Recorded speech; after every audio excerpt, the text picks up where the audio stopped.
Time था 8 जून 2026 का और जगह थी हरियाणा के रेवाड़ी का जड़थल गांव। जब रात के करीबन 9 साढ़े 9 बजे का टाइम हुआ था और तभी एक 21 साल का लड़का मोनू अपने पिता रतन लाल से ये बात कहने लगता है कि उसके पेट में थोड़ा दर्द है, तो इनके गांव में जो डॉक्टर है वो उसके पास दवाई लेने के लिए जा रहा है। और रतन लाल इस बात को लेकर काफी ज्यादा परेशान होने लगता है कि आखिरकार उसके बेटे ने ऐसा क्या खा लिया जिसके चलते अब उसके पेट में दर्द हो रहा है। वो तरह तरह के लगातार मोनू से सवाल पूछता जा रहा था, लेकिन मोनू यही बात कहता है कि हो सकता है गैस वगैरह बन गई होगी, तो वो ज्यादा चिंता ना करें, कुछ ही देर बाद वो वापस घर पर लौट आएगा। लेकिन रतन लाल इस बात के लिए मना कर देता है कि बेटा हो सकता है कुछ ना कुछ और तुम्हें दिक्कत हो, जिसके चलते वो अपने बेटे के साथ डॉक्टर के पास चलने के लिए कहता है। लेकिन मोनू ने इस बात से मना कर दिया कि इतनी बड़ी कोई समस्या नहीं है, अगर होती भी है तो वो उनके पास कॉल कर देगा। और वो बस अब डॉक्टर के पास जा रहा है। रतन लाल इस टाइम घर पर ही रुक जाता है और उसका बेटा मोनू लगभग 9:30 बजे के आसपास वहां से डॉक्टर के लिए निकल पड़ता है। लेकिन उसके बाद तो 10 बजे का टाइम हो चुका था, 11 बज गए, 12 बज गए, लेकिन अभी तक मोनू वापस लौट कर नहीं आया था। रतन लाल इस चीज को लेकर थोड़ा परेशान होने लगता है, जिसके चलते उसने अपने बेटे के पास कॉल कर दिया, लेकिन उसका फोन तो इस टाइम लगातार बंद आ रहा था। तो वो इसी बात से परेशान होकर अपने परिवार के बाकी सदस्यों को लेकर जितने भी गांव में डॉक्टर थे, जिन जिन के पास मोनू इस टाइम जा सकता था, उन सभी के पास जाने लगता है। जाकर उनकी कुंडी खटकाता है और सामने वाला डॉक्टर यही बात कहता है कि मोनू तो यहाँ पर आया ही नहीं। इन सारी की सारी चीजों से इस टाइम रतन लाल काफी ज्यादा परेशान हो चुका था कि ऐसा उनका बेटा गया तो गया कहाँ पर। वो जहां जहां पर मोनू के बारे में इस टाइम पूछताछ कर सकता था, उन सारी की सारी जगह पर पूछ चुका था। वो उसके सारे के सारे दोस्तों से मिल चुका था, लेकिन मोनू के बारे में उसे कुछ भी पता नहीं चल पाया। और इसी टाइम उसके दिमाग में ये बात आती है कि लगभग 1 महीने पहले ही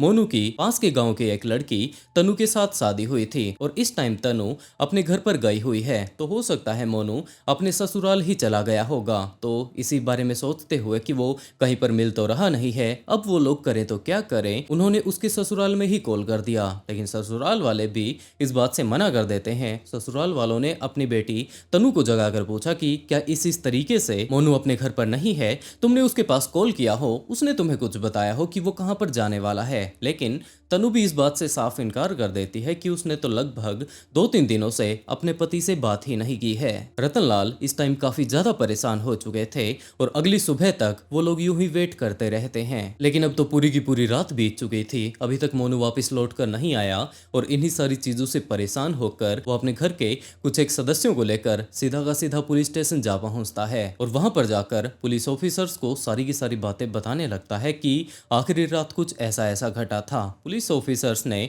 इस टाइम मोनू की मिसिंग कंप्लेंट दर्ज कर ली थी और यही बात कही कि आप चिंता बिल्कुल भी ना करें, हम लोग जल्द से जल्द उसे ढूंढने की कोशिश करेंगे। लेकिन लगातार अब तो टाइम बीतता जा रहा था, लेकिन मोनू के बारे में कुछ भी पता नहीं चल पाया कि अब वो गया तो गया कहाँ पर। और इसी तरीके से टाइम बीतते बीतते अब 10 तारीख का टाइम आ चुका था और इसी टाइम पुलिस के पास एक कॉल भी आता है। ये बात पता चलती है कि इनके गाँव के पास से एक आसलवास नाम की नहर गुजरती है और उसी के अंदर एक डेड बॉडी पड़ी हुई है। पुलिस ऑफिसर्स उसी जगह पर जाकर उस बॉडी को बाहर निकाल लेते हैं। जब मोनू के माता पिता को ये बात बताई जाती है कि कुछ इस तरीके से आपके गांव के पास में एक लावारिस बॉडी मिली है, क्या आप लोग आकर एक बार इसकी शिनाख्त कर लेंगे, तो मोनू के घर वाले वहीं पर जा पहुंचते हैं। और वहां पर जाने के बाद जब उन लोगों ने पहली नजर में उस बॉडी को देखा तो वो लोग उसे पहचान जाते हैं कि ये कोई और नहीं जबकि मोनू ही है। इसने वही कपड़े पहन रखे हैं जो कि आखिरी टाइम में ये घर से पहन कर गया था। पुलिस ऑफिसर्स को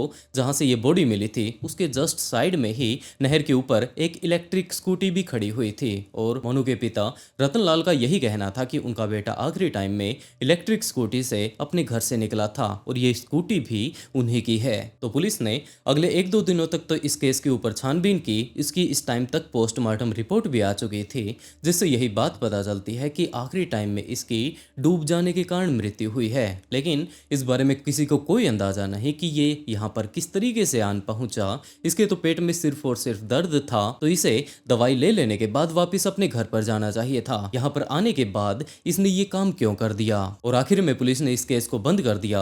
आखिरी टाइम में वहां से जो भी सामान मिले थे वो सारे के सारे मोनू के घर वालों को दे दिए जाते हैं। इस टाइम मोनू के घर वालों को उनकी स्कूटी मिल चुकी थी, मोनू का पर्स मिल चुका था, मोबाइल मिल चुका था। लेकिन दूसरी तरफ तनु को जब इस बारे में पता चलता है तो मानो उसकी तो पूरी की पूरी दुनिया ही उजड़ चुकी थी। आखिरी टाइम में जब उसका अंतिम संस्कार किया जाता है उस टाइम तनु दहाड़े मार मार कर रो रही थी और सारे के सारे लोग यही बात बोल रहे थे कि इस बेचारी ने आखिरकार ऐसे क्या गलती की थी कि शादी के कुछ ही दिनों बाद इसके पति की मृत्यु हो गई। इसने तो अभी तक दुनियादारी तक को नहीं देखा था, लेकिन दूसरी तरफ इसकी पूरी की पूरी दुनिया इस टाइम उजड़ चुकी है।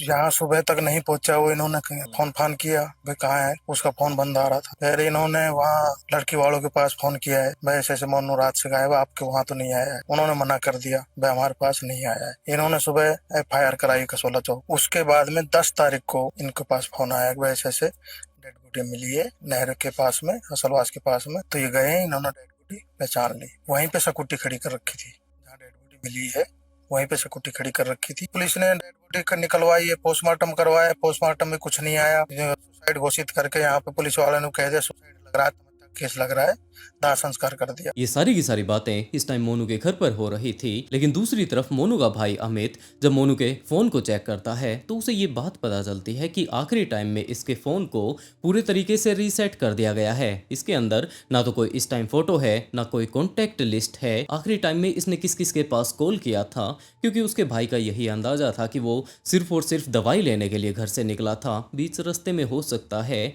उसके पास किसी का कॉल आ गया होगा और इसी से हमें अंदाजा हो पाए कि आखिरी टाइम में उसके साथ क्या कुछ हुआ था। तो जब वो कॉल रिकॉर्ड्स को चेक कर रहा था उसी टाइम उसे ये बात पता चलती है कि इसका पूरा का पूरा मोबाइल इस टाइम रीसेट कर दिया गया है। और इसी कंफ्यूजन को लेकर वो अपने चाचू के पास जाता है, उन्हें पूरी की पूरी घटना के बारे में बताता है। और इसी तरीके से परिवार के लगभग 3 से 4 लोग इस बात को लेकर काफी ज्यादा हैरान हो जाते हैं कि आखिरकार यहाँ पर चल क्या रहा है और क्या मोनू ने नॉर्मली अपनी जान गंवाई है या फिर ये एक कत्ल है। परिवार के सदस्यों ने इस टाइम किसी को कुछ भी नहीं बताया। वो लोग सबसे पहले तो मोनू का अंतिम संस्कार कर देते हैं, उसे रीति रिवाजों के साथ आखिर में विदा कर देते हैं। तनु भी इस टाइम वापस अपने घर पर जा चुकी थी तो अमित उसी फोन को लेकर एक मोबाइल वाली दुकान पर जाता है, उसे पूरी की पूरी घटना के बारे में बताता है और यही बात कहता है कि भाई आखिरी टाइम में जो कुछ भी इसका डाटा था क्या तू उसे वापस ला सकता है। उस बंदे ने हाँ भर दी और उसका पूरा का पूरा डाटा रिकवर कर लिया जाता है। तब जाकर ये बात पता चलती है कि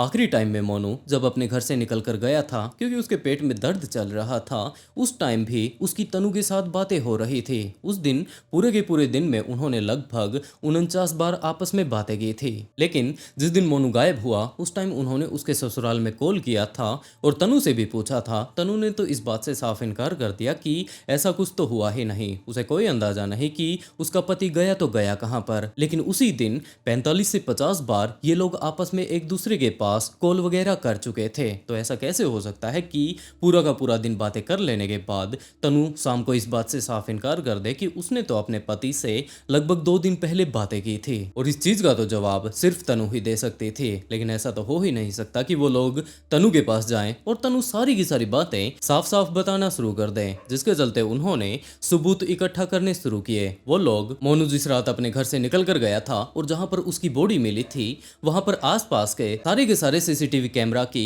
वीडियो इकट्ठी करनी शुरू कर दी। और इसी टाइम उन्हें ये बात पता चलती है कि यहाँ पर आखिरी टाइम में मोनू के पास 2 लोग खड़े हुए थे। इन्होंने कुछ ना कुछ जोर जबरदस्ती कर लेने के बाद आखिर में इसे नहर के अंदर फेंक दिया। और इस पूरे ही मामले के बारे में अच्छे से तो तनु ही बता पाएगी, जिसके चलते वो लोग सीधा का सीधा पुलिस स्टेशन जा पहुंचते हैं। वो लोग पुलिस के पास जाकर इन सारी के सारे सबूतों को पुलिस के सामने रख देते हैं। पहले तो पुलिस ने इस केस को ज्यादा सीरियसली नहीं लिया, लेकिन जब वो बड़े अधिकारियों के पास जाते हैं उन्हें बताने लगते हैं कि ये केस कितना ज्यादा सेंसिटिव है, तब जाकर इस केस को सीरियसली लिया जाता है। और आखिर में इन सारे के सारे सबूतों को पुलिस के द्वारा वेरीफाई कर लेने के बाद तनु को अपनी गिरफ्त में ले लिया जाता है। उससे पूछताछ की जाती है कि तुमने तो इस बात से इनकार किया था कि तुमने मोनू के साथ उस रात बातें ही नहीं की, लेकिन तुम्हारे अगर कॉल हिस्ट्री को देखा जाए तो उस दिन तो तुम लोगों ने लगभग 50 से कहीं ज्यादा बार आपस में बातें की थी। तनु इन सारी की सारी बातों को सुन लेने करने के बाद आखिरकार टूट जाती है और पुलिस वाले ये बात भी पूछने लगते हैं कि आखिरी टाइम में भी तुम्हारी उसके साथ बातें हुई थी, तो जो ये बंदे हैं आखिरकार ये कौन है। और इसी टाइम तनु के द्वारा पुलिस को अपनी पूरी की पूरी कहानी बताई जाती है कि आखिरकार यहाँ पर चल क्या रहा था। उसने सारी की सारी बातें पुलिस ऑफिसर्स को बतानी शुरू कर दी कि उसे शुरुआती टाइम से ही मोनू बिल्कुल भी पसंद नहीं था, लेकिन इस टाइम उनके घर वालों ने उसका रिश्ता तय कर दिया था और आखिर में उसके साथ उसकी शादी करवा दी थी। लेकिन वो मोनू के साथ तो रहना ही नहीं चाहते थे, वो अपने पड़ोस में ही रहने वाले एक और लड़के सोनू से प्यार करती थी। सोनू भी उसके साथ रहने के लिए कुछ भी कर गुजरने के लिए तैयार था। यही कारण था कि आखिरी टाइम में जब तनु की शादी हो चुकी थी तब जाकर तनु ने ये बात कही कि वो वापस सोनू के पास आने के लिए कुछ भी कर गुजरने के लिए तैयार है। और इन दोनों ने ये प्लानिंग बनानी शुरू कर दी कि क्यों न हम लोग मोनू को ही बीच रास्ते से हटा देते हैं, उसके बाद तुम्हारे घर वाले भी हम दोनों को मिलने से नहीं रोक पाएंगे। इस टाइम तुम्हारी शादी हो चुकी है, तुम्हारे साथ दोबारा शादी करने के लिए कौन तैयार होगा। और ऐसे में सोनू उनके सामने आएगा तो वो हंसी खुशी, अब उनके पास कोई रास्ता तो बचेगा ही नहीं, वो उसके साथ उसकी शादी करवा देंगे। ये प्लान वो लोग आराम से बैठकर तैयार कर लेते हैं। लेकिन इसी टाइम उनके दिमाग में ये बात भी आती है कि अगर वो मोनू को मार डालते हैं तो आखिर में किसी भी तरीके से वो मारे, पुलिस को तहकीकात में ये बात पता चल जाएगी कि इसका तो गला घोटा गया है, इसको चाकू मारा गया है और इसने अपनी जान गंवा दी। तो चाकू मारने वाला कौन था। और इसी टाइम सोनू ने अपने दो दोस्त हरिओम और अमन से बातें की, उन्हें अपनी पूरी की पूरी लव स्टोरी के बारे में बताया और ये बात बताई कि उन्हें तनु के पति मोनू को इस टाइम मारना है। वो लोग इस सारे के सारे प्लान को तैयार कर लेने के बाद आखिर में तनु के पास जाते हैं और तनु को यही बात कहते हैं कि हम लोगों ने प्लान तैयार कर लिया है, बस जैसे तैसे कर तुम मोनू को उस नहर के पास बुला दो। और इसी टाइम तनु ने मोनू के पास कॉल करके ये बात कही कि हम लोगों की शादी तो हो चुकी है, लेकिन वो उससे काफी ज्यादा दिनों से दूर है, लगभग एक हफ्ते के आसपास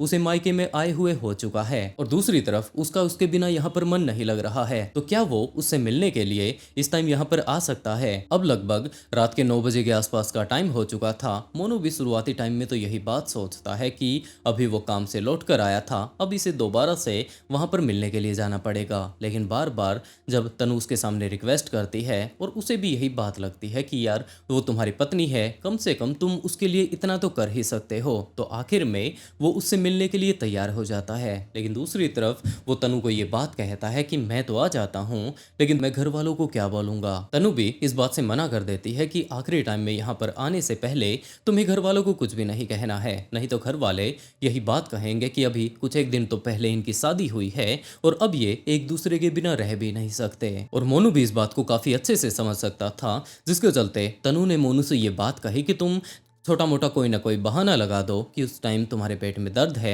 और तुम सिर्फ दवाई लेने के लिए जा रहे हो। और इन दोनों का गांव काफी ज्यादा नजदीक था। मोनू बिल्कुल ऐसा ही करता है और जिस जगह पर स्पेसिफिकली इन्हें बुलाया गया था मोनू वहीं पर चला जाता है। लेकिन वहां पर जाने पर मोनू को ये बात पता चलती है कि यहाँ पर उसकी पत्नी तनु अकेली नहीं, जबकि इनके गाँव का ही एक लड़का सोनू भी यहाँ पर खड़ा हुआ है। सोनू अपने साथ 2 लड़कों को और भी लाए हुए है और जिस तरीके की इस टाइम इन लोगों ने प्लानिंग बना रखी थी उसके अकॉर्डिंग इनमें से 2 लड़के इसके हाथ और पैरों को पकड़ लेते हैं। एक ने जाकर पीछे से उसे पकड़ लिया और दूसरे ने इसके मुंह पर हाथ रख लिया और इसकी नाक को बंद कर दिया। सांस न मिलने के कारण इस टाइम वो बेहोशी वाली स्थिति में जा चुका था। वो लोग उसे वहीं पर लिटा देते हैं और जैसे ही वो बेहोश होता है तो इस टाइम यहाँ पर नहर चल रही थी। उन्होंने उसे उठाकर नहर के अंदर फेंक दिया, क्योंकि इस टाइम ना तो उन्होंने इसका गला दबाया था और ना ही इसे कोई चाकू मारा था। इसकी तो सांसें चल रही थी और चलती सांसों में उसे नहर में फेंक दिया गया था, जिसके कारण डूबकर